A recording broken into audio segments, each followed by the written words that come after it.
اذا كان هذا جاري وبسل على المدام مثلا، اش غندير معاه انا؟ شنو المعنى من انك كتشد الفيديو ديال المقطع ديال خونا اللي الفوق وتزيد عليه الفيديو ديالك انت غادي يجي هكا وكتنفخ وعاجبك الفورمه ديالك وما نعرف شنو غادي يجي هكذا وعاجبك هذيك الهضره زعما راه عليا انا زعما مقود واعر زعما ولا شنو؟ حابس فيك النفس، حابس فيك الخريه والبوله. شنو زعما شنو الفائده من هاد الفورمه ديالك انت؟ راه ما عندها حتى شي فائده. راه الا بسلتي له على مراته في الواقع راه غيهبط ينيك لك امك. باش نزيد لك هادي في راسك، وهاد الفصاله هادي اللي طالعه غا بداك البروتينات اللي كيبيعوا لدير امكم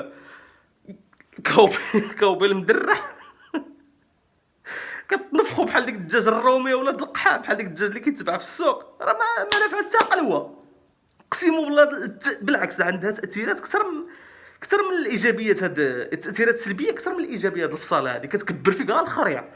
لا بغيتي تخرب بحال اللي داخل الحرب، الخريه كتخرج السمينه كتفرع لك الكرك عاد تخرج.